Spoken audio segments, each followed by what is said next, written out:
Halo semuanya, perkenalkan nama saya Budiman, mahasiswa S1 Ilmu Komunikasi di Stikom Bandung. Pada video kali ini kita akan membahas tentang pendidikan di Indonesia. Pendidikan adalah fondasi utama bagi masa depan setiap individu dan bangsa, karena melalui pendidikan kita akan memperoleh pengetahuan, keterampilan, membentuk karakter, dan kemampuan berpikir kritis untuk menghadapi tantangan hidup. Namun, banyak anak-anak di Indonesia, terutama di daerah terpencil, sama sekali belum bisa mendapatkan akses pendidikan yang layak. Mereka menghadapi berbagai hal, kendala yang menghalangi mereka untuk meraih mimpi dan potensi mereka sepenuhnya.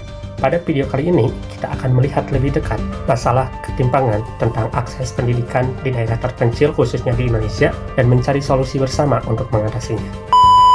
Sebagai contoh, sekolah-sekolah yang berada di perkotaan umumnya itu memiliki fasilitas yang lebih baik seperti laboratorium, perpustakaan, dan akses teknologi. Guru-guru di perkotaan juga cenderung lebih berkualitas dan terlatih. Beda halnya dengan sekolah-sekolah yang ada di pedesaan. Umumnya, di daerah pedesaan, terutama yang sangat terpencil, banyak sekolahan yang memiliki kekurangan fasilitas dasar, seperti ruang kelas yang seringkali tidak memadai, kurangnya akses ke teknologi pendidikan, dan jumlah guru yang berkualitas sangat terbatas. Kemudian kita lihat dari sisi sosial ekonomi, di mana background dari masing-masing anak atau murid itu memiliki background yang jauh berbeda. Seperti contoh, ada yang disebut dengan keluarga si kaya dan keluarga si miskin. Untuk keluarga si miskin sendiri, anak-anak dari keluarga miskin seringkali menghadapi kendala dalam mengakses pendidikan karena keterbatasan finansial untuk membeli buku, seragam, atau membayar biaya sekolah. Nah, hal ini membuat mereka lebih rentan untuk putus sekolah. Ketika kita mengetahui dua aspek ketimpangan sosial tadi, kita akan menemukan dampak dari ketimpangan tersebut. Yang pertama yaitu terhadap kualitas pendidikan. Ketimpangan pendidikan tadi akan menyebabkan perbedaan kualitas pendidikan yang diterima oleh siswa di daerah yang berbeda dan dari latar ekonomi yang berbeda. Kemudian, untuk mobilitas sosial sendiri, ketimpangan pendidikan akan memperburuk siklus kemiskinan karena anak-anak dari keluarga miskin tidak akan mendapatkan kesempatan yang sama untuk mengakses pendidikan berkualitas yang dapat meningkatkan mobilitas sosial mereka.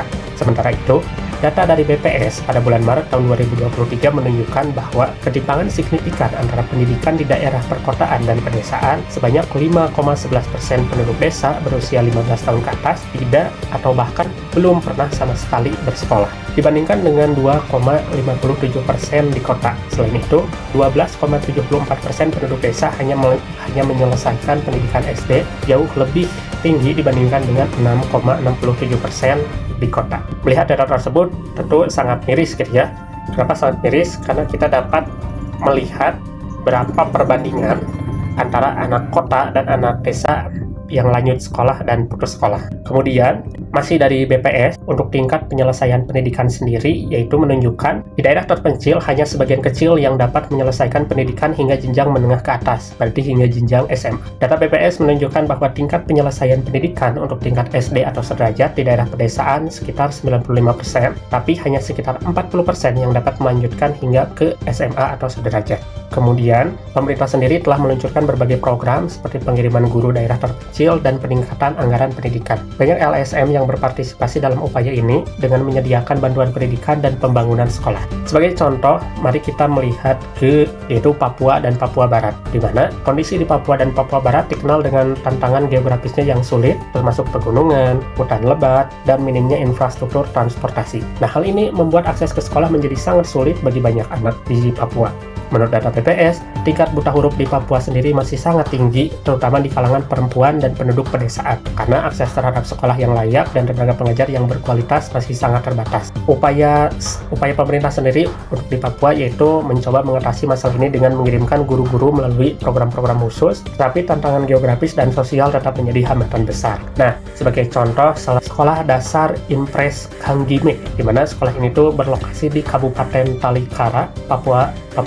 Kondisinya, infrastruktur sekolah sangat minim dengan bangunan yang tidak layak, dinding yang rusak, dan kurangnya fasilitas dasar seperti meja, kursi yang memadai. Selain itu, akses jalan menuju sekolah ini juga sangat sulit, terutama saat musim hujan karena jalanan menjadi sangat berlumpur dan tidak bisa dilalui kendaraan.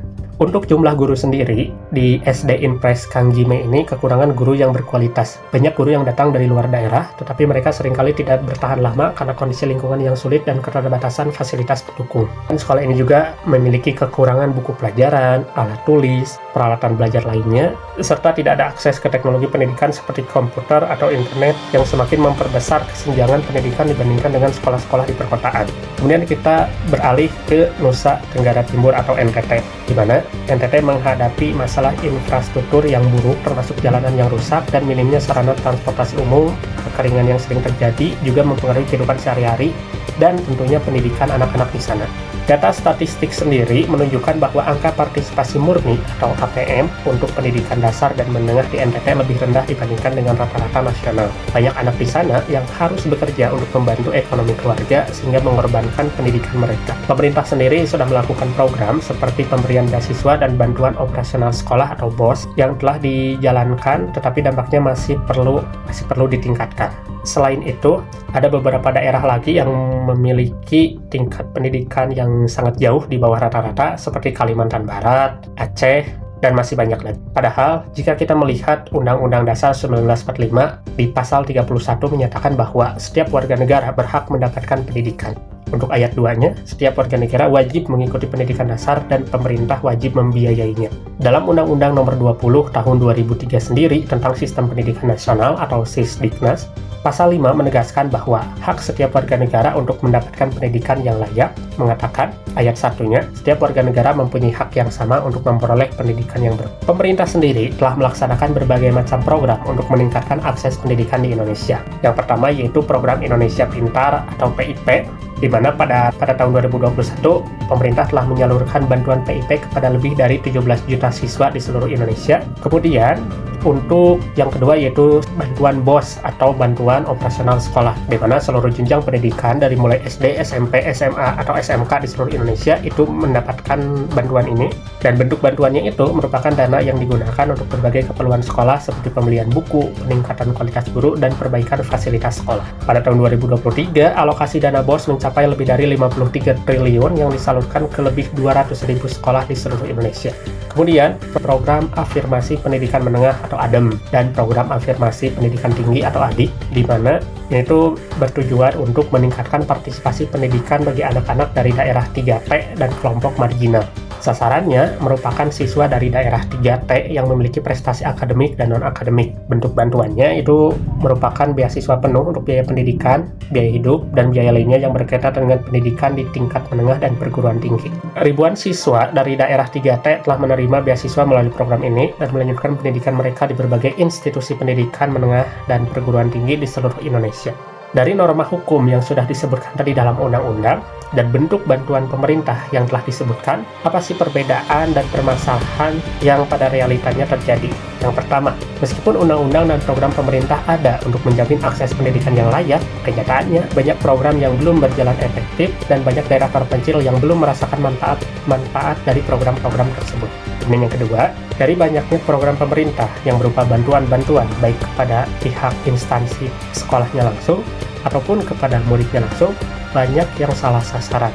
Apa dampaknya dari hal tersebut? Dampaknya yaitu ketimpangan akses pendidikan berdampak besar bagi anak-anak dan membuat mereka kehilangan kesempatan untuk mengembangkan keterampilan dan potensi mereka, yang pada akhirnya akan mempengaruhi pembangunan daerah secara keseluruhan, di mana hal ini tuh dampaknya berdampak sangat panjang. Seperti contoh, hari ini Gen Z itu menjadi jumlah pengangguran terbesar di Indonesia yang mencapai lebih dari 10 juta gitu ya. Nah, untuk solusi dan rekomendasi sendiri yang ingin saya dan kawan-kawan berikan yaitu pertama mungkin gitu ya kepada pemerintah yaitu untuk bisa meningkatkan infrastruktur pendidikan, di mana salah satunya yaitu melalui dengan pembangunan dan perbaikan sekolah. Kemudian juga menyediakan fasilitas pendukung seperti perpustakaan, laboratorium, dan akses internet untuk mendukung proses belajar mengajar. Kemudian yang kedua, peningkatan kualitas guru, di mana pemerintah saya kira harus mengadakan pelatihan dan pengembangan untuk menyelenggarakan pelatihan berkelanjutan bagi para guru, terutama yang bertugas di daerah terpencil untuk meningkatkan kualitas pengajaran mereka. Kemudian, insentif yang memadai dan motivasi yang bagus. Pemerintah saya kira harus memberikan insentif kepada para guru berupa tunjangan khusus bagi mereka yang bersedia mengajar di daerah terpencil untuk meningkatkan motivasi dan retensi mereka. Kemudian selanjutnya yaitu tentu saja pemerintah harus menyediakan bantuan keuangan, tapi yang paling penting dan yang harus menjadi catatan adalah tepat guna. Jangan sampai bantuan keuangan malah salah sasaran dan tidak digunakan sebagaimana mestinya. Kemudian yang selanjutnya yaitu saya kira pemerintah harus mengadakan peningkatan akses teknologi seperti alat TIK, kemudian mengadakan juga pelatihan TIK. Nah, untuk yang selanjutnya yaitu pemerintah mungkin bisa melakukan kolaborasi dengan lembaga non-pemerintah, di mana kemitraan dengan NGO, bekerjasama dengan LSM dan organisasi internasional untuk memperoleh dukungan dan pendanaan tambahan bagi program pendidikan. Selain itu, partisipasi komunitas lokal dalam pengembangan dan pelaksanaan program pendidikan untuk memastikan program sesuai dengan kebutuhan lokal, saya kira itu juga bisa menjadi salah satu solusi kita gitu ya untuk mengatasi kesenjangan pendidikan. Kemudian yang selanjutnya pasti pemerintah harus mengadakan perbaikan sistem pendidikan, baik itu reformasi kurikulum, sistem penilaian, dan lain sebagainya ya. Dan di akhir pemerintah juga harus mengadakan monitoring dan evaluasi terhadap pengawasan berkala, transparansi, dan akuntabilitas yang berkaitan dengan pendidikan yang ada di Indonesia. Itu tadi paparan tentang kesenjangan pendidikan di Indonesia, permasalahannya ada di mana, teori hukumnya apa, dan apa yang sudah dilakukan pemerintah untuk mengatasi hal tersebut. Saya harap video ini dapat cukup menjelaskan tentang apa yang dimaksud dengan ketimbangan pendidikan di Indonesia, dan saya harap kita bisa berkontribusi gitu ya untuk mengembangkan pendidikan di masing-masing daerah kita sendiri. Yang dari saya, semoga kedepannya pendidikan di Indonesia bisa lebih merata, bantuan-bantuannya juga bisa lebih tepat sasaran, kemudian insentif kepada guru bisa lebih diperhatikan lagi. Besar harapan saya, pendidikan di Indonesia bisa semakin membaik. Karena apa? Karena dengan pendidikan, sebuah negara bisa berkembang dan bisa maju menjadi sebuah negara yang lebih baik lagi. Terima kasih. Assalamualaikum warahmatullahi wabarakatuh.